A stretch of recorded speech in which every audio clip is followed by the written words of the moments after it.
Hani o tahtın varisi, gönüllerin sultanı Cem, gök gürledi, yer sarsıldı. Fatih Han göç eyledi. Cihan, iki kardeş arasında dar geldi. Ak alınlı şehzadeye felek tahtı değil, bahtın karasını, sarayları değil, gurbetin yarasını yazdı. Dede Korkut der ki, gelen geçer, konan göçer, lakin Cem'in göçü vatan hasretiyle, konuşu Frank zindanlarıyla oldu. Bir yanda saltanat süren Bayezid Han, öte yanda altın kafeste can veren bir yaralı kartal. Şimdi kulak verin ey erenler, bu Türk'ün en hüzünlü destanıdır.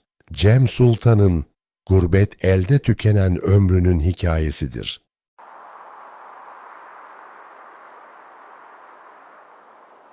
Gök kubbe çatlamasın, yağız yer delinmesin. Karanlık çöktüğünde pusuda bekleyen, şafak attığında sancağı yükseltenlerin meydanındasınız. Ataların unutturulmuş vasiyeti, tarihin kanla yazılmış gizli mührü. Bugün Börübudu'nun nefesiyle yeniden can buluyor. Gözü pek olanın, töre bilenin, diz çökmeyenlerin sofrası kuruldu. Eski çağların gür sesi, bugünün hakikatiyle birleşiyor. Pusatlar parlasın, akıllar keskinleşsin. Börübudun teşkilatına hoş geldiniz.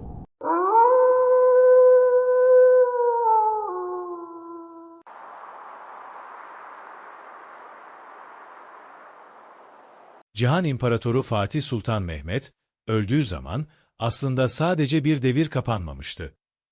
Kader, iki kardeşin ve iki dünyanın savaşını başlatmıştı adeta. Asırlar sürecek bir trajedinin, sen sarayda gül olursun, ben gurbette dikeni diyen, hüzünlü bir sesin çığlığıydı bu mücadele. Birisi sultan olan, diğeri, tarihin en asil mültecisi olan iki kardeşin güç mücadelesi ve savaşı başlamıştı. Babası Fatih'in keskin zekası ve şair ruhu Cem'e miras kalmıştı. O, sarayın altın koridorlarında sadece kılıç sallamayı değil, aynı zamanda kelimeleri birer ok gibi kullanmayı da öğrenmişti. Şehzade Cem, henüz çocuk yaştayken Doğu'nun ve Batı'nın ilmini muazzam derecede öğrenmişti. Bu bakımdan babasının en sevdiği ve en güvendiği şehzadesiydi. Kaderin onu saraydan alıp zindanlara savuracağı hiç kimsenin aklına gelmemişti. Çünkü onun için taht bir hak değildi. Babasının vasiyetiydi. Aldığı şehzade eğitimi, onun sadece hükümdar olarak değil, filozof ve şair olarak yetişmesini sağlamıştı. Haber ulağı, Fatih'in ölüm haberini vermek için yola çıkmıştı. Lakin bu haberin Cem'e ulaşması, bir takım karanlık eller tarafından engellendi. Ama Cem'e haberi götüren ulak, yolda infaz edildi. Haberleşme konusundaki bu ihanet, Şehzade Cem'in sadece hakkı olan tahtı değil, aynı zamanda ömrünü çalan en büyük ihanetti. Cem'in hayatı, bu belirsizlik sisiyle kaplanırken, İstanbul'da meşaleler, Bayezid için yanıyordu. Bursa'nın dar sokaklarında, Sultan Cem sesleri yankılanırken, Cem Bursa'ya girdi. Adına hutbe okutup, sikke kestirdi. Artık o, bir Osmanlı sultanıydı. Türk tarihinin en kısa ve en vakur saltanatı olacaktı. Sadece 18 gün sürecek bir hükümdarlık. Kardeşi Bayezid'in ordusu, ölümün soğuk nefesini tattırmak ve tahtı ele geçirmek için yola çıkmıştı. Yaklaşan felaketin soğukluğunu, tahtın sıcaklığı gizleyemiyordu. Toprağa kardeş kanının düşmesi için Yenişehir ovalarında binlerce kılıç çekildi. Bayezid'in tecrübeli paşaları, Cem Sultan'ın ordusunu bozguna uğrattı. Cem Sultan'ın zafer rüyası, adeta bir kabusa dönüşmüştü. Şehzadenin genzini, mağlubiyetin acı tadı yakıyordu. Gurbetin yolu aralanıyordu. Kaçmaktan ve canını kurtarmaktan başka çare görünmüyordu. O gün, Yenişehir Ovası'nda kaybedilen sadece bir savaş değildi. Hanedanın huzuru da toprağa gömülüyordu. Şehzade Cem, bu mağlubiyetin ardından yönünü güneye, yani Memlük Devleti'ne çevirdi. Sultan Kayıtbay, Kahire'nin muazzam kapılarını ona açtı. Bu soylu misafir, bir hükümdar gibi karşılandı. Ama Anadolu'nun rüzgarları, Cem'in kalbinde fırtınaya dönüşmüştü. Osmanlı şehzadesi, vakur duruşuyla, kendi toprağından uzaktaydı. Kahire'ye, sığınmak için değil, yeniden güç toplamak için gelmişti. Ne çölün kavurucu sıcağı, ne de kalbindeki fırtınalar, onu bu hedefinden asla vazgeçirmeyecekti. Tarihte, hacca giden ilk Osmanlı şehzadesi, Cem Sultan oldu. Ruhunun derinliklerinde, dünyanın geçiciliğini hissederek, gözyaşlarını döküyordu, Kabe'nin karşısında.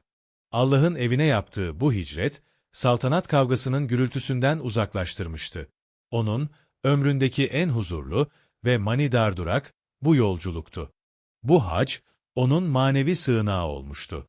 Kalbindeki gözyaşları, bu manevi sığınakta huzur bulmuştu. Batı'dan yardım alıp, tahtını geri alma ümidiyle, Şehzade Cem, Rodos şövalyelerine güvendi. Ama bu, hayatının en büyük hatasıydı. Pierre d'Aubusson, ona dost elini uzattı. Ama, arkasında sakladığı zincirlerden, habersizdi şehzade. Cem, kurtuluş beklerken, karanlık Avrupa'nın kırlı siyasetinde, rehin olacağını hiç tahmin etmemişti. Özgürlüğüne vurulan, bir kelepçe olmuştu Rodos'un dalgaları. Yakın zamana kadar, Osmanlı'nın sultanı iken, artık Avrupa devletlerinin çıkarları için kullanacağı en değerli piyonuydu.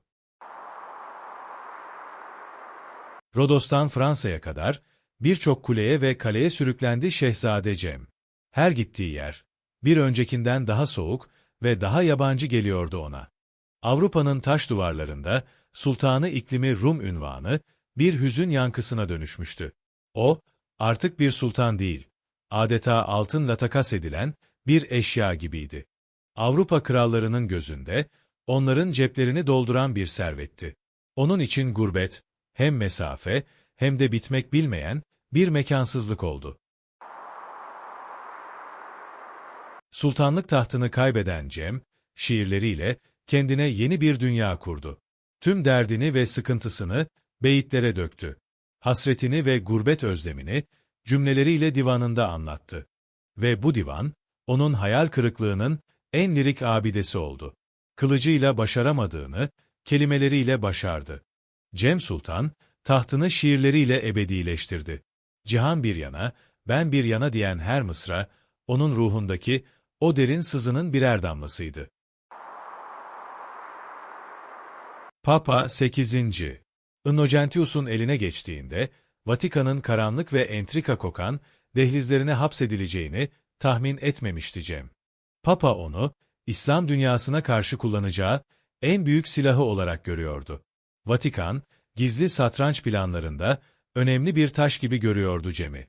Osmanlı şehzadesi, Roma'nın soğuk mermerlerinde kendisi için düşünülen karanlık planlardan habersizdi.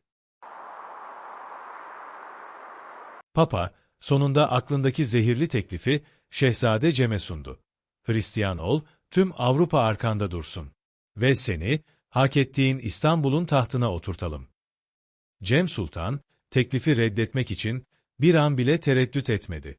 Ve imanını, makama, mevkiye, saltanata satmadı. Vatikan, böyle bir cevabı beklemiyordu. Şehzade Cem'in, dünya saltanatı için dinimi satmam diyen o vakur sesi, Vatikan'ın karanlık duvarlarında bir tokat gibi patladı. O, bir rehin olabilir. Ama şükürler olsun ki, hala İslam'ın sancağı altındaydı. Cem'in Avrupa'da kalması için, kardeşi Bayezid, her yıl binlerce altın gönderiyordu. Şehzade Cem, devletin dış politikasını kilitleyen bir mesele haline gelmişti. Bayezid, kardeşinin rehin tutulması için düşmanına adeta servet ödüyordu. Sanki altın zincirlerle Avrupa'ya bağlanmıştı Cem Sultan. O dönemde Avrupa'ya karşı Osmanlı'nın elini kolunu bağlayan en büyük engeldi bu diplomasi trafiği. Bu asil Türk sultanını görmek için Avrupa'da ne kadar asilzade, ressam ve sanatçı varsa sıraya girdiler. Bazı ressamlar onun asaletini duvarlara nakşederken Avrupa sosyetesi onu nadide bir eser gibi izledi. Büyük bir hükümdar adayı, insanların merak ettiği bir nesneye dönüştü. Ama Şehzade Cem'in her bakışı, meraklı gözlere, Osmanlı'nın büyük azametini hissettiriyordu. Şehzade Cem, zindandayken bile, heybetiyle Avrupalıları büyüleyen bir şark yıldızıydı. Fransa Kralı 8. Charles, İtalya'yı işgal ettiğinde, Şehzade Cem'i de yanına almıştı. Bu durum, Şehzade Cem için bir kez daha umut ışığı olmuştu. Kral, doğuya bir sefer yapmayı düşünüyordu. Bu büyük seferde, Cem'i bir lider olarak kullanmayı vaat ediyordu. Napoli yollarında, atının üzerinde kendini yeniden, büyük bir komutan gibi hissediyordu Şehzade Cem. Aslında, ölüme doğru gittiğinin farkında değildi. Bu gidilen sefer, onun kurtuluşu değil, maalesef sonunun başlangıcı olacaktı. Cem Sultan, Napoli yolundayken aniden hastalandı. Ateşi yükseldi ve bedeni çöktü. Bir rivayete göre, Papa veya kardeşi Bayezid'in gönderdiği gizli bir el ona zehir sunmuştu. Acaba bu durum, bir imparatorluğun gizli bir eli mi, yoksa kaderin bir oyunu mu? Şehzade Cem, acılar içinde kıvranırken, tarih bu ihaneti sessizce not alıyordu. Gurbetin sancısı, yerini zehrin soğuk yakıcılığına bırakmıştı. Napoli'nin hüzünlü ve puslu bir sabahında, 13 yıllık gurbet sancısı, 25 Şubat 1495'te nihayet son buldu. Hayallerine ve vatanına hasret bir şekilde, henüz 35 yaşındayken, gözlerini yumdu Cem Sultan. Ne tahtına ulaşabildi, ne de sevdiği Bursa'ya. Sonunda, ruhu özgürleşti. Dağları ve denizleri aşıp, vatanına doğru uçtu. Onun ölümüyle, Avrupa kralları rahatladı. Ama, ölümü Türk milletinin yüreğinde, silinmez bir iz bıraktı. Şehzade Cem'in ölümü bile, huzur getirmedi. Avrupa devletleri, naaşını bir pazarlık konusu olarak kullandı. Bayezid, kardeşinin cenazesini geri almak için, yıllarca altınlar döktü, mücadele etti. Bir şehzadenin, ölüsünün bile rehin olması, asla kabul edilemezdi. Naaşı, toprağa kavuşmak için, maalesef yıllarca bekletildi. Tarihin gördüğü, en trajik ve hüzünlü, cenaze hikayelerinden biriydi bu durum. Cem Sultan'ın cenazesi, nihayet yıllar sonra, çocukluğunun ve kısa saltanatının şehri olan Bursa'ya ulaştı. Gurbet bitmiş, hasret dinmişti. Naaşı, Muradiye Külliyesi'ndeki türbesine defnedildi. Yorgun bedeni, nihayet kendi toprağıyla kucaklaştı. Bursa'nın serin selvileri altında, ebedi uykusuna daldı. Anadolu, evladını bağrına bastı. Ama, hikayesi yarım kaldı.